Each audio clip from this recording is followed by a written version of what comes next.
ಪ್ರಕೃತಿ ಭಗವಂತನ ಸೃಷ್ಟಿ, ಮಾನವನ ಕಲ್ಪನೆಗೂ ಮೀರಿದ ಅನೇಕ ದಿವ್ಯ ಶಕ್ತಿಗಳ ತಾಣ. ನಿಮ್ಮೆಲ್ಲರ ನಡುವೆ ಇರೋ ಇಂತಹ ಅನೇಕ ಸ್ಥಳಗಳ ಅತೀಂದ್ರಿಯ ಶಕ್ತಿಗಳ ಬಗ್ಗೆ ಚಕಿತಕಾರಿ ಸಂಗತಿಗಳನ್ನು ಅನಾವರಣಗೊಳಿಸೋ ವಿಶೇಷ ಕಾರ್ಯಕ್ರಮವೇ ನಮ್ಮೂರ ದೈವ.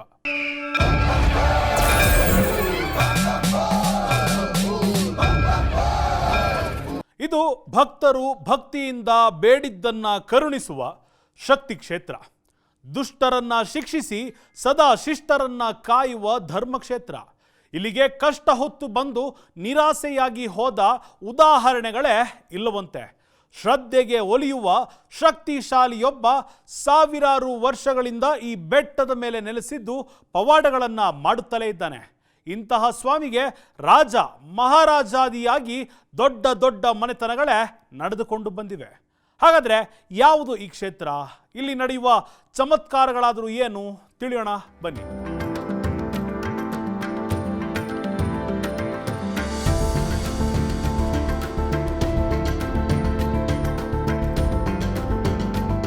ಕಾಶಿ ಮೋಕ್ಷಧಾಮ. ಭಾರತದಲ್ಲಿ ಹುಟ್ಟಿದ ಮೇಲೆ ಪ್ರತಿಯೊಬ್ಬರೂ ಕಾಶಿ ಯಾತ್ರೆ ಕೈಗೊಳ್ಳಬೇಕು. ಗಂಗೆಯಲ್ಲಿ ಮಿಂದು ಕಾಲಭೈರವ ಕಾಶಿ ವಿಶ್ವೇಶ್ವರನ ದರ್ಶನ ಮಾಡಬೇಕು ಅನ್ನೋ ಪ್ರತೀತಿ ಇದೆ. ಇಂದಿಗೂ ಈ ಪರಂಪರೆಯನ್ನ ಕೋಟ್ಯಾಂತರ ಶ್ರದ್ಧಾಳುಗಳು ನಡೆಸಿಕೊಂಡು ಬರ್ತಾರೆ. ಆದರೆ ಕೆಲವರಿಗೆ ಇದು ಸಾಧ್ಯವಾಗುವುದಿಲ್ಲ.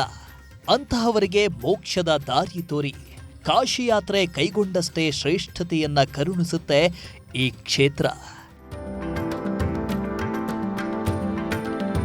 ಇದು ಸಾಕ್ಷಾತ್ ಪರಮೇಶ್ವರನ ಗಣವೇ ಧರೆಗಿಳಿದ ಪರಮ ಪಾವನ ಕ್ಷೇತ್ರ.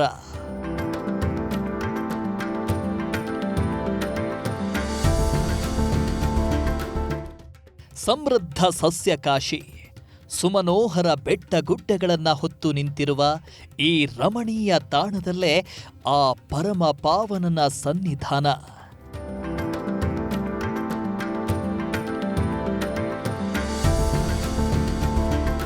ಈತ ಅದೆಷ್ಟು ಶಕ್ತಿವಂತ ಅಂದ್ರೆ ಕಷ್ಟ ಅಂತ ಬಂದವರ ಬದುಕು ಬದಲಿಸುತ್ತಿರುವ ಕರುಣಾಮಯಿ, ಭಕ್ತರನ್ನ ಮಕ್ಕಳಂತೆ ಪೊರೆವ ಸಹೃದಯಿ.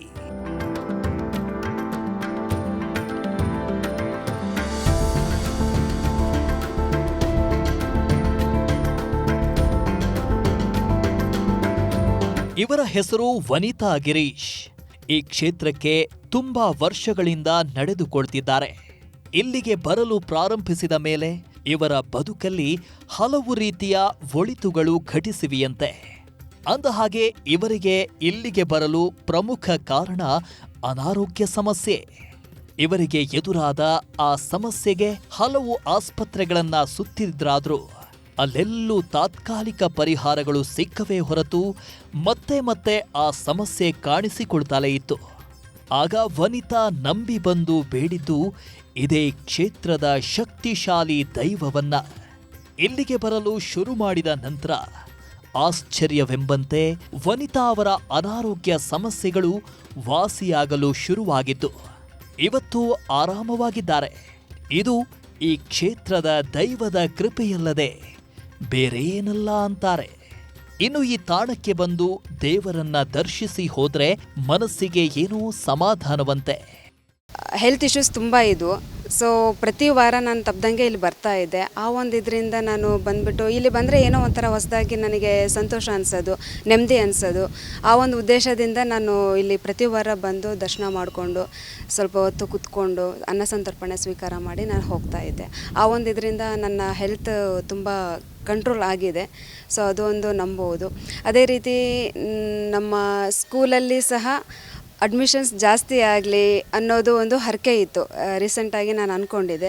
ಸೊ ಅದು ಈ ವರ್ಷ ತುಂಬ ಇದರಲ್ಲಿ ನೆರವೇರಿದೆ. ಅದೊಂದು ನಾನು ಸಂತೋಷವಾಗಿ ಹೇಳ್ಕೋಬೋದು. ನನ್ನ ಎಕ್ಸ್ಪೆಕ್ಟೇಷನ್ ಮೀರಿ ಅಡ್ಮಿಷನ್ಸ್ ಆಗಿದ್ದಾವೆ. ಅದಕ್ಕೆ ಕಾರಣ ಕೂಡ ಈ ದೈವ ಬಲ ಅಂತಲೇ ಹೇಳ್ಕೋಬೋದು. ಇವರು ರಾಮಾಂಜನೇಯ ಅಂತ 8 ವರ್ಷಗಳಿಂದ ಈ ದೇವಸ್ಥಾನಕ್ಕೆ ನಡೆದುಕೊಳ್ತಿದ್ದಾರೆ. ಅಂದಹಾಗೆ ವ್ಯಾಪಾರಸ್ಥರಾದ ಇವರು ಈ ಹಿಂದೆ ಚೆನ್ನಾಗೇ ಇದ್ರಾದ್ರೂ ಕೆಲ ಏರುಪೇರುಗಳಿಂದ ವ್ಯವಹಾರದಲ್ಲಿ ತೀವ್ರ ನಷ್ಟ ಅನುಭವಿಸಿದ್ರು. ತೀವ್ರವಾದ ಮಾನಸಿಕ ಆಘಾತಕ್ಕೆ ಒಳಗಾದ ಇವರಿಗೆ ಸ್ನೇಹಿತರೊಬ್ಬರ ಮೂಲಕ ಈ ಕ್ಷೇತ್ರದ ಮಹಿಮೆ ತಿಳಿಯಿತು. ಆಗ ಬಂದು ಇಲ್ಲಿ ನೆಲೆಸಿರುವ ದೈವಕ್ಕೆ ಶರಣು ಹೋದ್ರು ರಾಮಾಂಜನೇಯ. ಆನಂತರ ಇವರ ಜೀವನದಲ್ಲಿ ನಡೆದಿದ್ದೆಲ್ಲ ಪವಾಡಗಳೇ. ಈ ಸ್ವಾಮಿಯನ್ನ ನಂಬಿ ಕೈಗೊಂಡ ಕಾರ್ಯಗಳೆಲ್ಲವೂ ಈಡೇರಲು ಪ್ರಾರಂಭವಾದುವಂತೆ. ಆನಂತರ ಇವರ ಬದುಕಲ್ಲಿ ವ್ಯವಹಾರದಲ್ಲೂ ಅಭಿವೃದ್ಧಿ ಕಂಡಿದ್ದು ಇವತ್ತು ಚೇತರಿಸಿಕೊಂಡು ಉತ್ತಮ ಆರ್ಥಿಕ ಸ್ಥಿತಿ ಹೊಂದಿದ್ದಾರೆ. ಮತ್ತು ನಾನು ಇಲ್ಲಿಗೆ ಸುಮಾರು ಈಗ 8 ವರ್ಷದಿಂದ ಪಲ್ಲಕ್ಕಿ ಸೇವೆಗಾಗಿ ಸಾಯಂಕಾಲ ಟೈಮ್ ಬರ್ತಾಯಿದ್ದೀನಿ. ಭಾಳ ನನಗೂ ಒಳ್ಳೆಯದಾಗಿದೆ. ನಾನು 8 ವರ್ಷದ ಕೆಳಗಡೆ ಭಾಳ ನಷ್ಟದಲ್ಲಿದ್ದೆ. ಇಲ್ಲಿಗೆ ಬಂದ ನಂತರ ನನಗೂ ಭಾಳ ಚೆನ್ನಾಗಾಗಿದೆ. ಮೊದಲೆಲ್ಲ ನಾವು ನಮ್ಮ ಕ್ಷೇತ್ರದಲ್ಲಿದ್ದೇ ನಾವು ಇಂಥ ಕ್ಷೇತ್ರ ನಾವು ನೋಡೋಕ್ಕಾಗ್ತಿರ್ಲಿಲ್ಲ. ಇಲ್ಲಿಗೆ ಬಂದು ನಾನು ಈಗ ಬರ್ತಾಯಿದ್ದೀನಲ್ಲ, ಈಗ ನನ್ನ ಪುಣ್ಯ ಅಂದ್ಕೊಂಡು ನಾನು ಇಲ್ಲೆಲ್ಲ ಅಡ್ಡಾಡ್ತಾ ಇದ್ದೀನಿ. ಈಗ ಪ್ರತಿ ವಾರ ಪಲ್ಲಕ್ಕಿ ಸೇವೆಗೆ ಬನ್ನಿ, ಭಾಳ ಚೆನ್ನಾಗಾಗುತ್ತೆ ಅಂತ ನನ್ನ ಒಂದು ಆಸೆ. ವನಿತಾ ರಾಮಾಂಜನೇಯರಂತೆ ಈ ದೈವತಾಣಕ್ಕೆ ಬಂದು ಒಳಿತು ಕಂಡಿರುವವರು ಅಸಂಖ್ಯ ಮಂದಿ ಇದ್ದಾರೆ. ಇವರೆಲ್ಲರಿಗೂ ಒಂದಿಲ್ಲೊಂದು ರೀತಿಯಿಂದ ಈ ದೇವರು ಒಳಿತು ಮಾಡಿದ್ದು ಅವರೆಲ್ಲ ಇವತ್ತು ನೆಮ್ಮದಿಯ ಜೀವನ ನಡೆಸುತ್ತಿದ್ದರೆ ಅದಕ್ಕೆ ಕಾರಣ ಇದೇ ಕ್ಷೇತ್ರದ ದೇವಶಕ್ತಿಯೇ.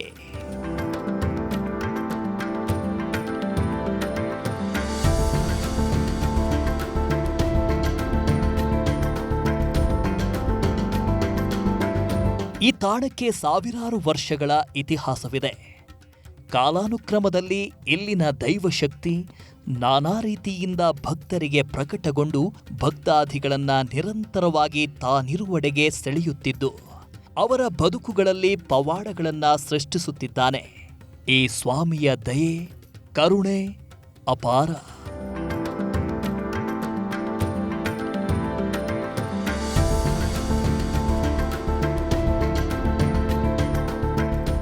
ಈ ಕ್ಷೇತ್ರವನ್ನ ಕಾಶಿಗೆ ಹೋಲಿಸಲಾಗುತ್ತೆ. ಇದಕ್ಕೆ ಕಾರಣ ಇಲ್ಲಿ ನೆಲೆ ನಿಂತಿರುವ ಆ ಭಗವಂತ. ಈತ ಸಂಕಷ್ಟ ಹರನಷ್ಟೇ ಅಲ್ಲ, ಮೋಕ್ಷಕಾರನೂ ಹೌದು. ಮನುಷ್ಯ ಈ ಭುವಿಯಲ್ಲಿ ಹುಟ್ಟಿದ ಮೇಲೆ ಮೋಕ್ಷವೇ ಅವನ ಪರಮ ಧ್ಯೇಯವಾಗಬೇಕು ಅನ್ನುತ್ತವೆ ಸನಾತನ ಹಿಂದೂ ಶಾಸ್ತ್ರಗಳು. ಅಂತಹ ಮೋಕ್ಷ ಕರುಣಿಸೋದ್ರಲ್ಲಿ ಈ ದೇವರು ಸಿದ್ಧಹಸ್ತ.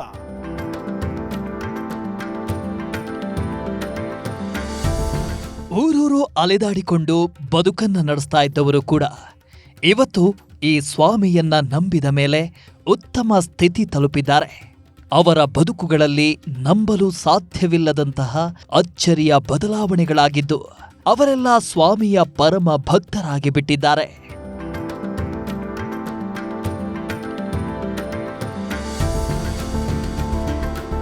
ಇವರು ಶ್ರೀನಿವಾಸ್. ಇವರ ಅಜ್ಜ ಸುಮಾರು 70 ವರ್ಷಗಳ ಹಿಂದೆ ಕೆಲಸ ಅರಸಿ ಆಂಧ್ರದಿಂದ ವಲಸೆ ಬಂದು ಸಮೀಪದ ಡ್ಯಾಮ್ ಒಂದರಲ್ಲಿ ಗಾರೆ ಕೆಲಸ ಮಾಡ್ತಾ ಇದ್ರು. ಹಾಗೆ ಅವತ್ತು ಇವರ ಇಡೀ ಕುಟುಂಬವೇ ಈ ಭಾಗಕ್ಕೆ ಬಂದು ನೆಲೆಸಿತ್ತು. ಹೀಗೆ ಒಂದು ಎತ್ತಿನ ಬಂಡಿಯನ್ನು ಕೊಂಡ ಇವರ ತಾತನವರು ಈ ಬೆಟ್ಟದ ಮೇಲಿನ ದೇವರ ದರ್ಶನಕ್ಕೆ ಬಂದು ಒಳಿತು ಕಂಡ್ರಂತೆ.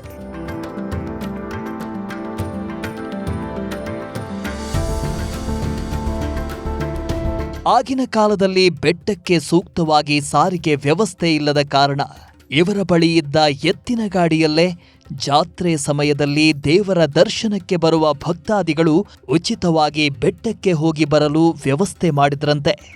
ಹೀಗೆ ದೇವರಿಗೆ ಸೇವೆ ಸಲ್ಲಿಸಲು ಪ್ರಾರಂಭಿಸಿದ ನಂತರ ಇವರ ಇಡೀ ಕುಟುಂಬದ ನಸೀಬೆ ಬದಲಾಗಿ ಹೋಯ್ತಂತೆ.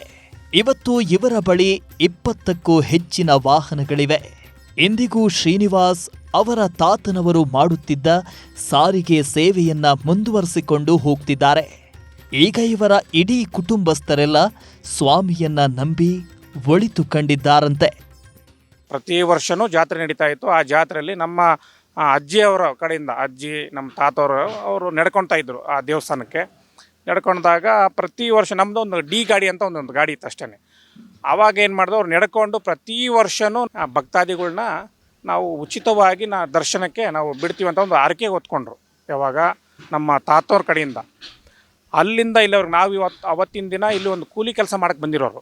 ಆ ಅರಕೆ ಹೊತ್ತಾಗದಾಗಿದ್ದನು ಪ್ರತಿ ವರ್ಷನ ಒಂದು ಗಾಡಿಯಿಂದ ಇವತ್ತು ನಮ್ಮದೊಂದು 20 ಗಾಡಿ ಆಗಿದ್ದಾವೆ. ಅದು ಆ ದೇವರ ಒಂದು ಕೃಪೆಯ ಕಟಾಕ್ಷದಿಂದ. ಅಲ್ಲಿಂದ ಅವತ್ತು ನಮ್ಮ ಅಜ್ಜಿ ತಾತನವ್ರು ಏನು ಅರಕೆ ಹೊತ್ಕೊಂಡ್ರು ಅವ್ರು ಏನು ನಾವು ಪ್ರತಿ ವರ್ಷವೂ ಭಕ್ತಾದಿಗಳನ್ನ ನಿಮ್ಮ ದರ್ಶನಕ್ಕೆ ನಾನು ಉಚಿತವಾಗಿ ಕರ್ಕೊಂಬಂದು ಬಿಡ್ತೀನಿ ಅಂತ ಅವತ್ತಿನ ದಿನ ಏನು ಅವರು ಹರಕೆ ಕೊಡ್ತಾರೆ, ಅಲ್ಲಿಂದ ಇಲ್ಲೇವರೆಗೆ ಇವತ್ತು ನಾನೊಬ್ಬ ಮೊಮ್ಮಗ ಇಲ್ಲೇವರೆಗೂ ಆ ಹರಕೆಯನ್ನು ಏನು ಹೊತ್ಕೊಂಡಿದ್ದೆ ಇಲ್ಲೇವರೆಗೂ ನಾವು ನಡೆಸ್ಕೊಂಡೇ ಬರ್ತಾ ಇದ್ದೀವಿ. ಮುಂದೆ ಕಾಂಟ್ರಾಕ್ಟ್ ಅಲ್ಲಿ ಬಂದು ಕೂಲಿ ಕೆಲಸ ಮಾಡಕ್ಕೆ ಬಂದಾಗಲ್ದು ಕಾಂಟ್ರಾಕ್ಟ್ ಕೆಲಸಕ್ಕೆ ನಾವು ಒಂದು ಕೈ ಹಾಕಿದ್ವಿ. ಆ ದೇವರ ಒಂದು ಮಾರ್ಗದರ್ಶನದಲ್ಲಿ, ಆ ದೇವರ ಒಂದು ಆಶೀರ್ವಾದದಿಂದ ಅಲ್ಲಿಂದ ಇವತ್ತುವರೆಗೂ ನಮಗೆ ಹಿಂದಕ್ಕೆ ತಿರುಗಿ ನೋಡೇ ಇಲ್ಲ ನಾವು. ಶ್ರೀನಿವಾಸ್ ಅವರ ಮಾತುಗಳನ್ನ ಕೇಳಿದ್ರಲ್ವಾ? ಇವರು ಇವತ್ತು ಇಷ್ಟು ಸಮೃದ್ಧವಾಗಿ ಜೀವನ ನಡೆಸ್ತಿದ್ದಾರೆ ಎಂದರೆ ಇವರ ಕುಟುಂಬ ನಂಬಿರುವ, ಇವರು ಸೇವೆ ಮಾಡಿಕೊಂಡು ಬಂದಿರುವ ಈ ಸ್ವಾಮಿಯೇ ಕಾರಣ. ಹೀಗೆ ಇಲ್ಲಿ ನೆಲೆಸಿರುವ ದೇವರನ್ನ ನಂಬಿ ಬದುಕಿನಲ್ಲಿ ನಾನಾ ರೀತಿಯಿಂದ ಒಳಿತು ಕಂಡ ಭಕ್ತರು ಅನೇಕ.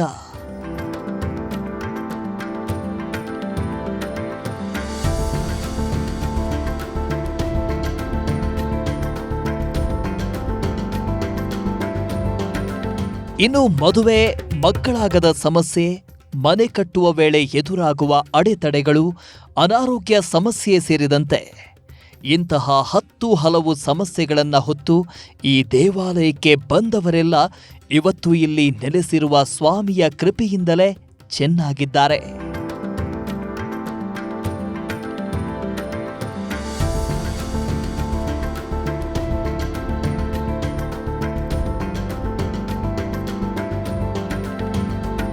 ಇವರು ಲೋಹಿತ್ ಅಂತ IT ಉದ್ಯೋಗಿ.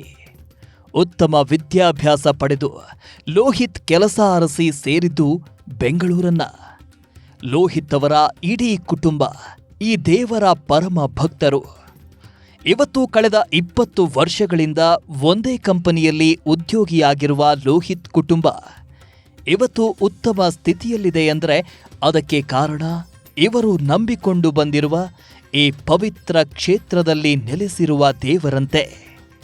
ಈ ಸ್ವಾಮಿಯನ್ನ ಪ್ರಾರ್ಥಿಸದೆ ಲೋಹಿತ್ ಕುಟುಂಬಸ್ಥರು ಯಾವುದೂ ಕೆಲಸ ಮಾಡುವುದೇ ಇಲ್ಲ. ಇವತ್ತು ಲೋಹಿತ್ಗೆ 2 ಮಕ್ಕಳಿದ್ದು ಸುಖವಾಗಿ ತುಂಬು ಸಂಸಾರ ನಡೆಸ್ತಿದ್ದಾರೆ. ವೈಟ್ಫೀಲ್ಡ್ನಲ್ಲಿ ಮನೆಯನ್ನು ಕಟ್ತಿದ್ದಾರೆ. ಇದಕ್ಕೆಲ್ಲ ಈ ಬೆಟ್ಟದ ಮೇಲೆ ನೆಲೆಸಿರುವ ಪವಾಡ ಪುರುಷನೇ ಕಾರಣ ಅಂತಾರೆ ಲೋಹಿತ್. ನಮ್ಮ ಬುದ್ಧಿ ಬಂದಾಗಲಿಂದ ಬರ್ತಾ ಇದೆ. ಯಾಕಂದರೆ ನಮ್ಮ ತಂದೆ ತಾಯಿಗೆ ನಮ್ಮ ಮನೆ ದೇವರಿದ್ದು. ನಮ್ಮ ಮನೆ ದೇವರು ಇಲ್ಲಿ ನಾವು ಯಾವತ್ತು ನಾನು ಕೆಲಸ ಆಗಬೇಕು, ನಾನು ಇದಾಗಬೇಕು ಅಂತ ಎಲ್ಲ ಬಂದಾಗೆಲ್ಲ ನನ್ನ ಹರಕೆ ಎಲ್ಲ ಆಗಿದೆ. ಇಲ್ಲಿ ನಾವು ಬೆಂಗಳೂರಲ್ಲಿ ಇವತ್ತು ಕೆಲಸ ಒಂದು 20 ವರ್ಷ ಆಯಿತು. ಇವತ್ತವರೆಗೂ ನಾನು ಅಲ್ಲಿ ಕಂಪ್ನಿಲಿದ್ದು ಇವತ್ತು ಬೆಂಗಳೂರಲ್ಲಿ ಒಂದು ಮನೆ ಕಟ್ತಾ ಇದ್ದೀನಿ ಅಂದರೆ ಈ ನಮ್ಮ ಲುಂಕಿ ಮಲೆ ಸಿದ್ದೇಶ್ವರನ ಆಶೀರ್ವಾದದಿಂದನೇ ಇವತ್ತು ನಾವು ಚೆನ್ನಾಗಿರೋದು. ಇವತ್ತು ನನ್ನ ಮಕ್ಕಳಾಗಲಿ, ನನ್ನ ಹೆಂಡತಿ ಮಕ್ಕಳು, ಇವತ್ತೆಲ್ಲ ನನ್ನ ಫ್ಯಾಮಿಲಿ ಊರಲ್ಲಿ ಏನಾಗಿದ್ರು ಈ ದೇವರಿಂದ, ದೇವರ ಆಶೀರ್ವಾದ. ಅದಕ್ಕೆ ನಾನು ಕೇದಾರ್ನಾಥ್, ಬದ್ರಿನಾಥ್, ಹರಿದ್ವಾರ್, ಋಷಿಕೇಶ್ ಎಲ್ಲ ಕಡೆ ಹೋಗಿದ್ದೀನಿ. ಎಲ್ಲ ಕಡೆ ಹೋದ್ರು ವರ್ಷಕ್ಕೊಂದ್ಸಲ ಇಲ್ಲಿ ಬಂದು ನಮ್ಮ ಮನೆ ದೇವ್ರು ನಾವು ಮಾಡಿದ್ರೆ ನನಗೆ ತೃಪ್ತಿ. ಇವತ್ತರೂ ನನಗೆ ಈ ದೇವಸ್ಥಾನದಿಂದ ನನಗೆ ಒಳ್ಳೆಯದೇ ಆಗಿದೆ. ಕೆಂಪಸ್ಸಲ್ಲಿ ಹೋಗಿದ್ದು ಬೆಂಗಳೂರಿಗೆ, ಇವತ್ತು ಬಂದುಬಿಟ್ಟು ಕಾರಲ್ಲಿ ಬಂದುಬಿಟ್ಟು ದೇವ್ರ ದರ್ಶನ ಮಾಡ್ತಾ ಇದ್ದೀವಿ. ಇವತ್ತು ನಾವಲ್ಲಿ ಬೆಂಗಳೂರಲ್ಲಿ ಒಂದು ಸ್ವಂತ ಮನೆ ಮಾಡ್ತಾ ಇದ್ದೀವಿ. ಅದಕ್ಕೆಲ್ಲ ಯಪ್ಪನೇ ಆಶೀರ್ವಾದನೆ. ಒಂದು ತಿಂಗಳಿಂದ ನಾವು ಫ್ಯಾಮಿಲಿ ಎಲ್ಲ ಬಂದು ಕೇಳ್ಕೊಂಡು ಹೋದ್ವಿ ಮನೆ ಸ್ಟಾರ್ಟ್ ಆಗೋಕ್ಕಿಂತ ಮುಂಚೆ. ಲಾಸ್ಟ್ 1 ಮಂತ್ ಬ್ಯಾಕ್ ಮನೆ ವೈಟ್ಫೀಲ್ಡಲ್ಲಿ ನಾವು ಸ್ಟಾರ್ಟ್ ಮಾಡಿದ್ದೀವಿ. ಎಲ್ಲ ಸುಖವಾಗಿ ನಡೀತಾ ಇದೆ. ಮುಂದಿನ ಸುಖವಾಗಿ ನಡೀಲಿ ಅಂತ ಮತ್ತೆ ಆಶೀರ್ವಾದ ತೊಗೊಳಕ್ಕೆ ಬಂದಿರೋದು. ಇನ್ನು ಈ ಸ್ವಾಮಿಯ ಬಳಿ ಭಕ್ತರು ತಮ್ಮ ಕೆಲಸಗಳು ಆಗ್ತವಾ ಇಲ್ಲವಾ ಅನ್ನೋದನ್ನ ತಿಳಿಯಲು ಹೂಪ್ರಸಾದ ಬೇಡಿ ಬರ್ತಾರೆ. ಭಕ್ತಿಯಿಂದ ಪ್ರಾರ್ಥಿಸಿ ಪೂಜೆ ಸಲ್ಲಿಸಿದ ಬಳಿಕ ತಮ್ಮ ಮನದಿಂಗಿತವನ್ನ ದೇವರ ಮುಂದೆ ಪ್ರಾರ್ಥಿಸಿಕೊಂಡು ಹೂಪ್ರಸಾದ ಬೇಡ್ತಾರೆ.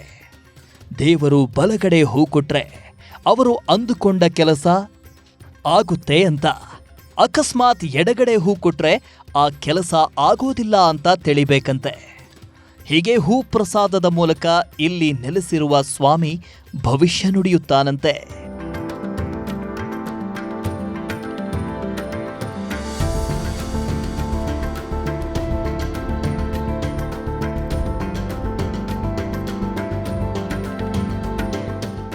ಇನ್ನು ಈ ಕ್ಷೇತ್ರ ಹುಟ್ಟಿಕೊಂಡಿದ್ದೆ 2 ರಾಕ್ಷಸಿಯರಿಂದ ಅನ್ನೋ ಪ್ರತೀತಿಯೂ ಇದೆ. ಹೌದು, ಅವರ ಸಂಹಾರಕ್ಕಾಗಿ ಈ ಕ್ಷೇತ್ರದಲ್ಲಿ ಧರೆಗಿಳಿದ ಸ್ವಾಮಿ ಇಲ್ಲೇ ಶಾಶ್ವತವಾಗಿ ನೆಲೆಸಿದ್ದಂತೆ. ಆನಂತರ ಇಲ್ಲಿಗೆ ಬರುವ ಭಕ್ತಾದಿಗಳ ಬದುಕುಗಳನ್ನು ಬೆಳಗುತ್ತಾ ಅವರ ಜೀವನವನ್ನ ಉದ್ಧರಿಸ್ತಾನೆ. ಈತನ ಮೂರ್ತಿಯೇ ಅದ್ಭುತ. ಶತಶತಮಾನಗಳಿಂದಲೂ ಅದೇ ಸೌಂದರ್ಯವನ್ನ ಹೊತ್ತು ಬಂದವರನ್ನ ಪೊರೆಯುತ್ತಿದ್ದಾನೆ. ಈ ಸ್ವಾಮಿಯಲ್ಲೊಂದು ಚುಂಬಕ ಶಕ್ತಿ ಇದ್ದು ಒಮ್ಮೆ ಈ ತಾಣಕ್ಕೆ ಬಂದು ಹೋದರೆ ಮತ್ತೆ ಮತ್ತೆ ಬರಲೇಬೇಕು ಅಂತ ಮನಸ್ಸು ಸೆಳೆಯುತ್ತಿರುತ್ತದೆ ಅಂತಾರೆ ಭಕ್ತರು.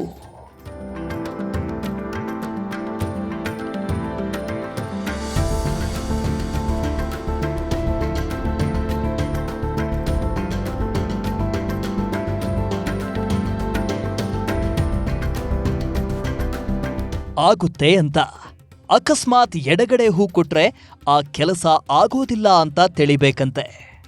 ಹೀಗೆ ಹೂ ಪ್ರಸಾದದ ಮೂಲಕ ಇಲ್ಲಿ ನೆಲೆಸಿರುವ ಸ್ವಾಮಿ ಭವಿಷ್ಯ ನುಡಿಯುತ್ತಾನಂತೆ.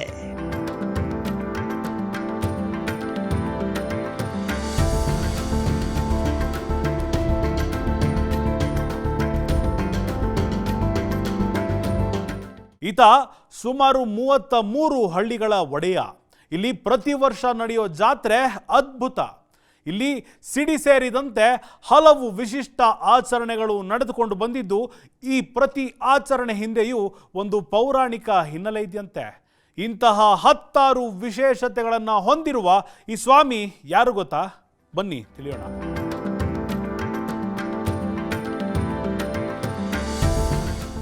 ಮಹಾಶಕ್ತಿವಂತ ನೆಲೆಸಿರುವ ಈ ದಿವ್ಯ ಕ್ಷೇತ್ರದಲ್ಲಿ ಹಲವು ವಿಸ್ಮಯಗಳು ನಡೆಯುತ್ತವಂತೆ. ಅದರಲ್ಲೂ ಇಲ್ಲಿಗೆ ಆಗಮಿಸುವ ಭಕ್ತರು ಬೂದುಗುಂಬಳಕಾಯಿಯಲ್ಲಿ ದೀಪ ಹಚ್ಚಿ ಪ್ರಾರ್ಥನೆ ಮಾಡುವ ಸಂಪ್ರದಾಯ ಹೊಂದಿದ್ದಾರೆ. ಹೀಗೆ ಮಾಡಿದರೆ ಶೀಘ್ರವಾಗಿ ಇಷ್ಟಾರ್ಥ ಈಡೇರುತ್ತದೆ ಅನ್ನೋ ನಂಬಿಕೆ. ಹೀಗಾಗಿ ಇಲ್ಲಿಗೆ ಆಗಮಿಸುವ ಬಹುತೇಕ ಭಕ್ತರು ದೇವರಿಗೆ ಈ ರೀತಿಯ ದೀಪ ಬೆಳಗ್ತಾರೆ.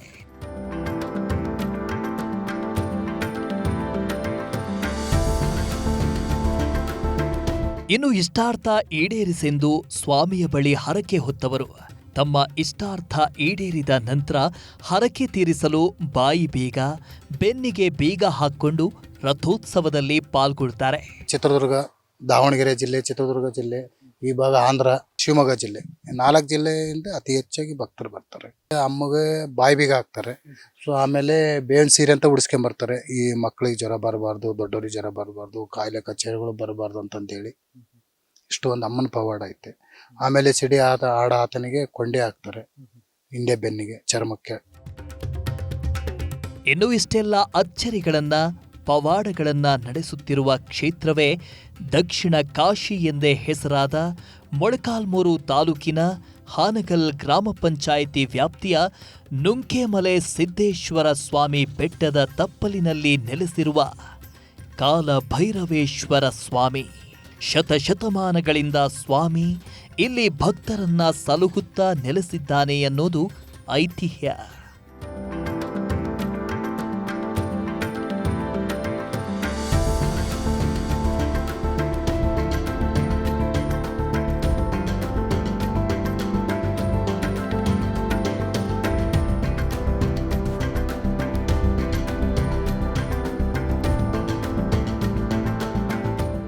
ನೂರಾರು ವರ್ಷಗಳ ಹಿಂದೆ ಈ ಪ್ರದೇಶದಲ್ಲಿ ಮಲಿಯಮ್ಮ ಮತ್ತು ನುಂಕು ಎನ್ನುವ ಇಬ್ಬರು ರಾಕ್ಷಸಿಯರು ಬೆಟ್ಟದಲ್ಲಿ ವಾಸವಿದ್ರು.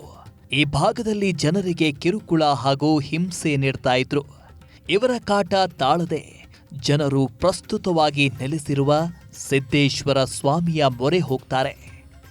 ರಾಕ್ಷಸರ ಸಂಹಾರಕ್ಕಾಗಿ ಕಾಲಭೈರವೇಶ್ವರ ಕುದುರೆಯ ಮೇಲೆ ಆಗಮಿಸುವಾಗ ಕುದುರೆಯ ಲಗಾಮು ಹರಿದು ಸವಾರಗೆ ಅಡ್ಡಿಯಾಗಿತ್ತು. ಆಗ ಸಿದ್ದೇಶ್ವರ ಸ್ವಾಮಿಯ ಪರಮ ಭಕ್ತ ಹರಳಯ್ಯ ತನ್ನ ಕಾಲಿನ ನರವನ್ನ ತೆಗೆದು ಲಗಾಮಿಗೆ ಕಟ್ಟಲು ಪ್ರಾರ್ಥಿಸಿದ್ದನು.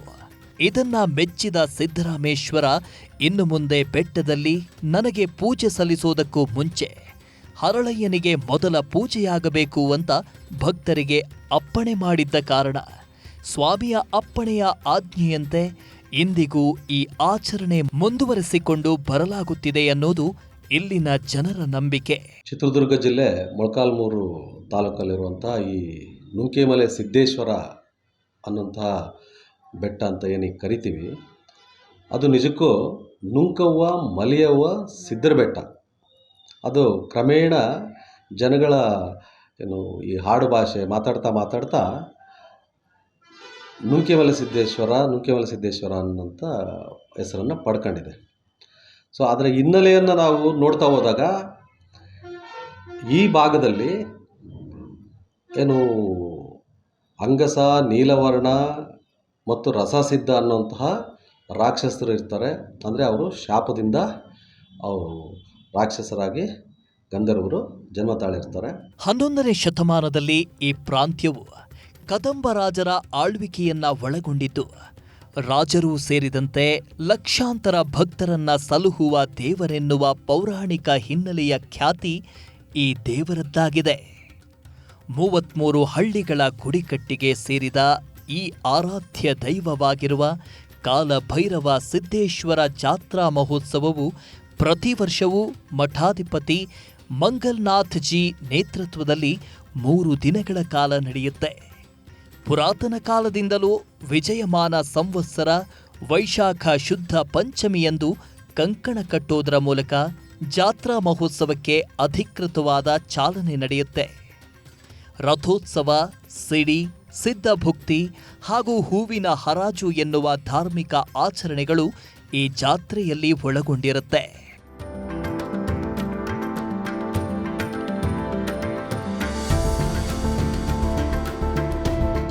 ನುಂಕೆಮಲೆ ಬೆಟ್ಟಗಳ ತಪ್ಪಲಿನಲ್ಲಿ ನಡೆಯುವ ತುಮ್ಮದಮ್ಮ ಸಿಡಿ ಮಹೋತ್ಸವಕ್ಕೂ ಮುಂಚೆ ಸಿಡಿಯಾಟ ಸ್ಥಳದ ಎದುರಿನ ದೊಡ್ಡ ಬೆಟ್ಟವು ಕಾಲಭೈರವೇಶ್ವರ ಸ್ವಾಮಿಯ ಮೂಲ ಸ್ಥಾನವಾಗಿದ್ದು, ಇಲ್ಲಿ ದೊಡ್ಡ ಪ್ರಮಾಣದ ದೀಪಾಲೆ ಕಂಬವಿದೆ. ಇಲ್ಲಿ ದೀಪ ಹಚ್ಚಿದ ನಂತರವೇ ಇಂದಿಗೂ ಸಿಡಿ ಮಹೋತ್ಸವ ನಡೆಸಲಾಗುವುದು.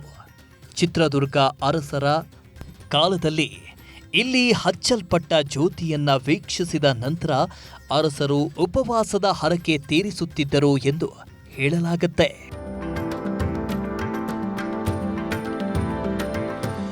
ಒಟ್ಟಾರೆ ಕಷ್ಟ ಎಂದು ಬಂದವರ ಸಮಸ್ಯೆ ಪರಿಹರಿಸುತ್ತಾ, ಭಕ್ತರ ನಾನಾ ಇಷ್ಟಾರ್ಥಗಳನ್ನ ಈಡೇರಿಸುತ್ತಾ ಕಾಲಭೈರವೇಶ್ವರ ಸ್ವಾಮಿ ನೆಲೆಸಿದ್ದು ಇದೊಂದು ವಿಸ್ಮಯ ಕ್ಷೇತ್ರ, ಪವಾಡ ಸದೃಶ ಕ್ಷೇತ್ರವಾಗಿ ಸುಪ್ರಸಿದ್ಧವಾಗಿದೆ.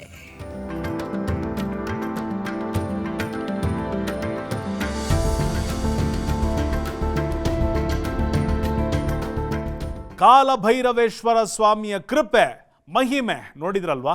ಇದಾಗಿತ್ತು ಇವತ್ತಿನ ನಮ್ಮೂರ ದೈವ.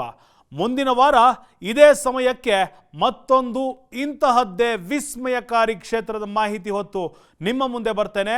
ಅದುವರೆಗೂ ನೋಡ್ತಾ ಇರಿ ವಿಸ್ತಾರ ನ್ಯೂಸ್. ಇದು ನಿಖರ ಜನಪರ.